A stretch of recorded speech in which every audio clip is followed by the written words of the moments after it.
Hello everyone, welcome back. We're back with yet another news update video. We have seen 8 more signings from over the past day. From earlier today, we saw another trade, this one between Toronto and Utah. We've got a couple more small rumors that might be very interesting to hear about. So we'll touch on all these updates from our past couple of hours coming up right now.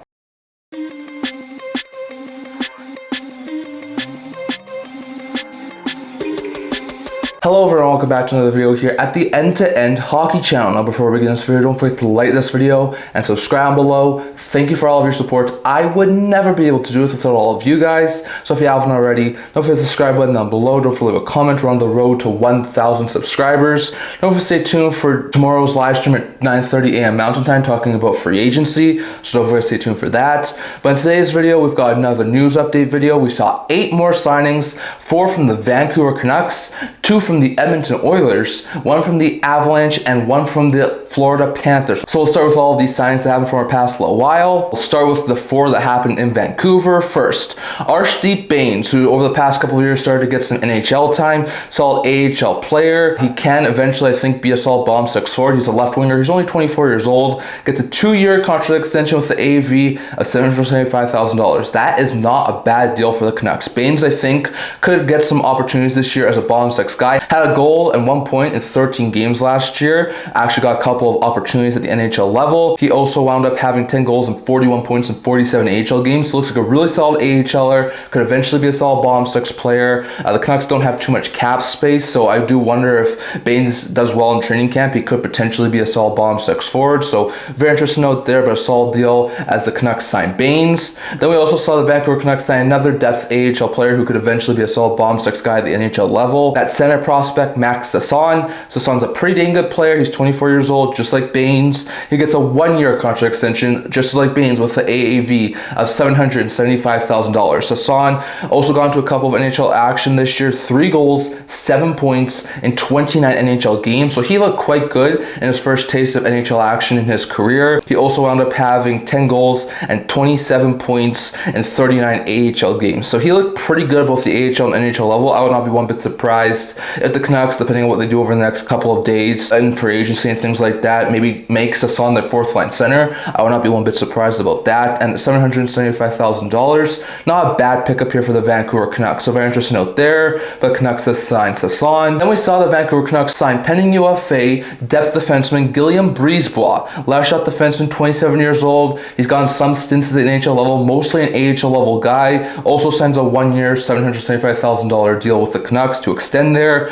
So very interesting note there, like Brisebois a depth guy. He's a solid 8-9 guy. Will most likely play at the AHL level next year, but I could see maybe if there's injuries or things, wind up getting an opportunity at the NHL level. So very interesting note there. But the Canucks have signed Brisebois. And then the last signing here was with the Vancouver Canucks signing Ekblad. Ratu, who's a center prospect, 22 years old, got a couple of stints at the NHL level this year. Looks to be a solid 3rd, maybe 2nd line center going forward. He was the key piece that was acquired in the Bo Horvat trade. He also gets a 2-year extension with the AAV of $775,000, which is league minimum. So very interesting note there. Ratu, just like Bains, gets the identical deal. He had 7 goals and 11 points in 33 NHL games and his first real solid stint at the NHL level, and also had 17 goals, 39 points in 41 AHL games. So just like Bains, just like Sason, I think eventually Ratu will be a solid bottom 6 forward, maybe as early as this year. So very interesting note there. But Bains and Ratu get 2-year extensions at $775,000, and Sason and Brisebois both get 1-year extensions with AAV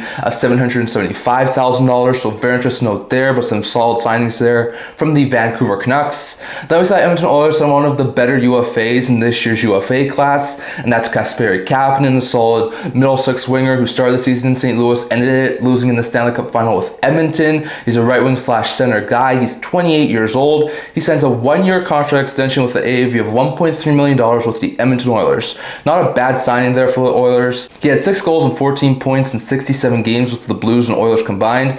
Kapanen over the past couple of years has been a solid middle 6 guy. This past couple of seasons sort of went down production, been at the AHL over the past little while, but he sort of found his game again with Edmonton. I do think he can be a solid middle 6 guy in the Oilers organization. He showed that in the playoffs. He has a lot of speed to him, and I do think on only a 1-year, $1.3 million AAV deal, that's not going to be a bad contract there for the Oilers. So very interesting note there. But Kasperi Kapanen has actually extended in Edmonton. The Oilers also made another signing, lower end guy, but Noah Phillip, who's 26 years old, center/right winger, was an RFA. He gets a 1-year contract extension with the AAV of $775,000. Not too bad of an extension there for the Oilers. Phillip had 2 assists in 15 games in his first stint ever at the NHL level, after having 15 goals and 30 points in 52 AHL games. So I think Phillip eventually can be a solid bottom 6 guy. He has the skill set to be a solid bottom 6 guy for the Edmonton Oilers. Whether that be this year or maybe down the road, I'm not exactly sure, but I do think 1 year, $775,000 for, at the very least, a call-up option is not a very bad contract there for the Edmonton Oilers. So they're able to keep around one of the lower end AHL level players. Then we saw Colorado Avalanche now have a little bit of cap space to play with. Sign one of their younger defensemen, Sam Malinski, who was an RFA, 26 years old, right shot defenseman who actually had a pretty good season, playing majority of the season on the 3rd pair at the NHL level, signs a 1-year contract extension in Colorado with an AAV of $1.4 million. So that's a little bit more than I thought Malinski would get. I thought there was a potentiality he could be an offer sheet target, but the Avalanche obviously lock him up before that is able to happen. He had 5 goals and 15 points in 76 NHL games his first full season at the NHL level, where the 5 goals and 15 points were both career highs, and he did quite well. He's played the entire season this year at the NHL level. So I do think long-term Malinski could be a solid second pair right shot defenseman. So 1 year, $1.4 million to keep him around. He will be a UFA next year, so that's going to be something interesting to watch. But at least for this upcoming season,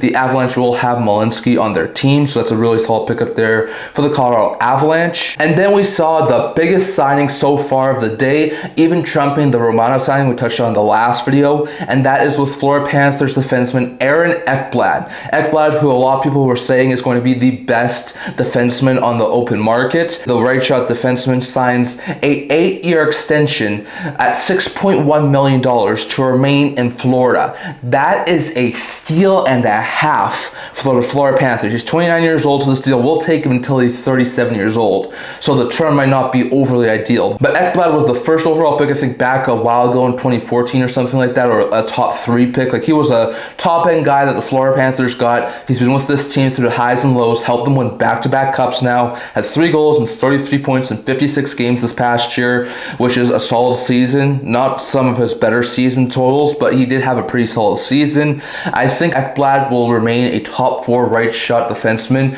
in the Florida Panthers organization. You're keeping Forsling, Mikkola, Jones, and Ekblad together for the next season and for the next few seasons. That's going to be a steal and a half of a contract there for the Florida Panthers. So Ekblad gets a much needed extension, and instead of going to free agency, where he probably could have gotten $8.5 to $9 million on an AAV, he winds up taking the 8th year, gets a $6.1 million AAV. And I don't think this has to do with state tax, like maybe a little bit. I think this just has to do with the fact that Bill Zito is absolutely cooking right now and getting a lot of really solid deals with some of the key UFAs. So very interesting note there, but those are all the signings. Ekblad surprises and stays in Florida. Malinski signs a 1-year deal to remain in Colorado. Kapanen and Phillip both sign 1-year deals to remain in Edmonton. And then Tassan, Brisebois, Bains, and Raty were all extended by the Vancouver Canucks and will remain with the Canucks organization. So very interesting note there. Next, going over to a quick trade update. There was one more trade we've had since the last video, and it was between the Toronto Maple Leafs and the Utah Mammoth.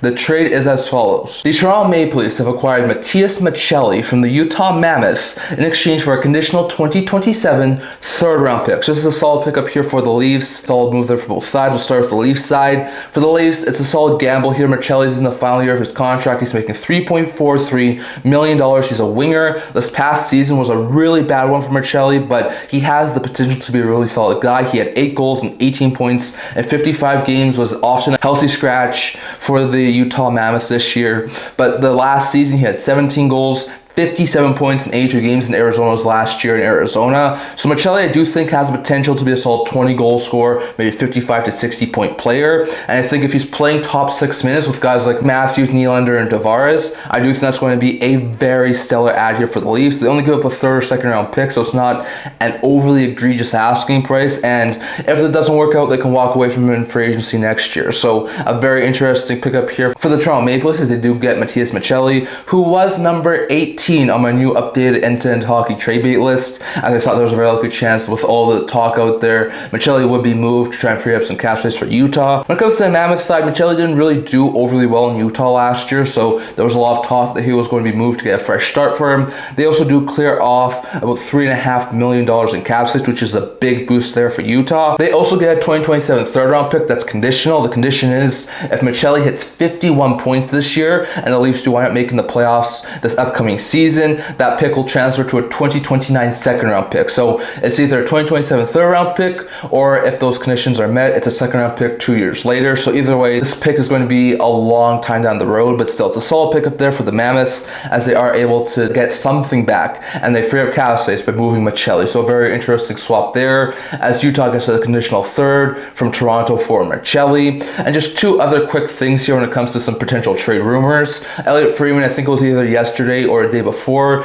talked about how Brian Rust is a name that's currently out there. The Pittsburgh Penguins are trying to sell off some pieces, and that Buffalo and Columbus are two teams who have very much interest in Rust. Makes sense. Rust is a solid top six guy. We know the Jackets tried to get Dobson, were not able to. They're trying to do something big this offseason to try and improve this team drastically. We know they re-signed Fabro, so could they make some sort of another move to try and improve this team even more? I think it's possible. Buffalo really needs to make some sort of a shake-up move.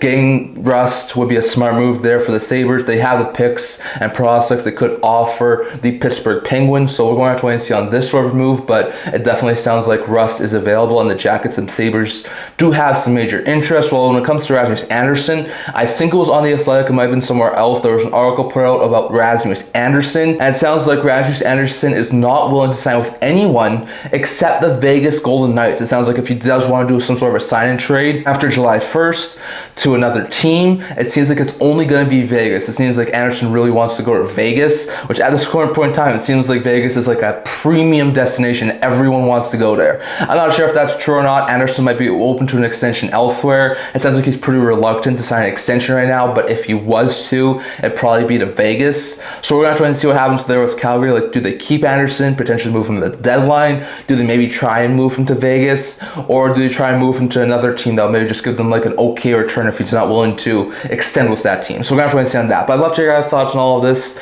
down in the comment section below. Where do you think Rasmus Andersson goes? Could Columbus or Buffalo try and get Brian Rust? What do you make of the Machelli-Toronto trade? A trade in which I do think Matias Machelli going to the Toronto Maple Leafs is the winner. I do think the Leafs win that deal. And what do you think about the signings? Are you surprised Ekblad signed? What about the Edmonton and Vancouver signings? And what do you think of the Malinski signing? Definitely have your thoughts on all of that down in the comment section below. That is all I'm going to talk about for today. Remember to like this video, and if you really liked it, remember to subscribe below. Thank you for all of your support. I would never be able to without you guys, so if you haven't already, don't forget to leave a comment. We're on the road to 1,000 subscribers. Don't forget to stay tuned for tomorrow's live stream at 9:30 a.m. Mountain Time, talking about free agency. Also the blog, talking about news, rumors, analysis, stuff like that, so remember to check that out. I've linked to that down in the description below. Can't wait to see you guys all for the next video. See you guys soon.